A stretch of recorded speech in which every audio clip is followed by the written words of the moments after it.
అంటే ఏటావాత మొత్తంగా చూస్తే ఈ ఎగ్జిట్ పోల్స్ ఎవరైతే సీరియస్గా అంటే ఇక్కడ స్టేట్ ఓరియంటేషన్తో మన రాష్ట్రం కానీ ఇక్కడ మాత్రమే ఫీల్డ్లో ఉండి ఇక్కడ రెప్యూటెడ్ సంస్థలుగా ఉన్న వాళ్ళు చేసిన వాటిలో పాజిటివ్ ట్రెండ్ అయితే కనిపిస్తుంది వైఎస్ఆర్ కాంగ్రెస్ పార్టీకి. ఇంకా ఢిల్లీలో కూర్చొని పార్లమెంట్ యాజ్ ఏ యూనిట్గా తీసుకొని 100-200 శాంపుల్స్ వాళ్ళు ఎక్కడెక్కడ ఫోన్ల మీద తీసుకుంటారో ఎట్లా అలాంటి వాటిలో కొంత బీజేపీకి అడ్వాంటేజ్ ఇవ్వాలనే ఒక ముందే టార్గెట్ పెట్టుకొని చేసినట్టు అనిపిస్తుంది.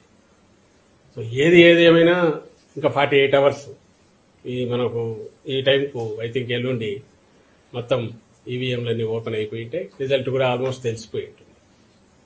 పాయింట్ వచ్చి ఇక్కడ ఏదంటే మళ్ళీ ముందు నుంచి మేము చెప్తున్నదే మళ్ళీ చెప్తున్నాం. ఈ 5 ఏళ్లలో మా ప్రభుత్వం, జగన్మోహన్ రెడ్డి గారి ప్రభుత్వం, జగన్మోహన్ రెడ్డి గారు వ్యక్తిగతంగా ఆయన ఒక నాయకుడిగా ప్రజల్లోకి పార్టీని తీసుకెళ్లినంతగా కానీ లేదా ఒక కొత్త రకం విప్లవాత్మకమైన మార్పులు తీసుకురావడం కానీ వేటి ద్వారా అయితే పేదలందరూ కూడా బాగా లబ్ధి పొందారో ఆ లబ్ధితో ఆర్థికంగా వెసులుబాటే కాకుండా సాధికారత కూడా సాధించుకున్నారు. వాళ్ళందరూ ఖచ్చితంగా తమ ఆదరాభిమానాలు జగన్మోహన్ రెడ్డి గారికి మా పార్టీకి చూపించారనేది ప్రస్ఫుటంగా ప్రతి మా ఎలక్షన్ క్యాంపెయిన్లో కానీ లేదా అంతకుముందు గడపకపోయినప్పుడు పార్టీకి వచ్చిన ఆదరణలో కానీ కనపడుతుంది. నిన్న వచ్చిన సర్వేలు కానీ వాటిలో చూస్తే మళ్ళీ మేము ఫీల్ అయ్యేది అయితే ఈ సర్వేల్లో ఏదైతే రియల్గా ఫీల్డ్లో జరిగిన వాటికంటే కూడా ఇంకా మరింత చాలా మెరుగైన రిజల్ట్స్ ఉండబోతున్నాయి.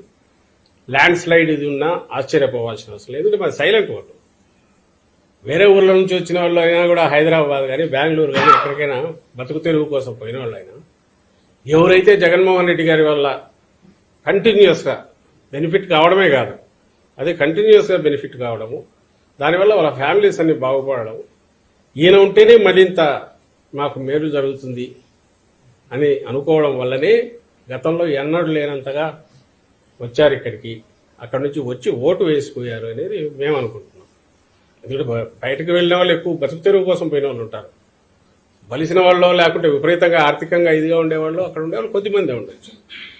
అలాగే మహిళలు, పేద మహిళలు వాళ్ళంతా వాయిస్ రైజ్ చేసి గట్టిగా అనకపోవచ్చు. వాళ్ళ ఓటు హక్కు ద్వారా వాళ్ళ ఓటు హక్కు వినియోగించుకోవడం ద్వారా ఆ తీర్పు ఇప్పటికే చెప్పి ఉంటారు. అది ఈవీఎంలో ఉంది కాబట్టి సేమ్ ది రిఫ్లెక్ట్ అవుతుంది రేపు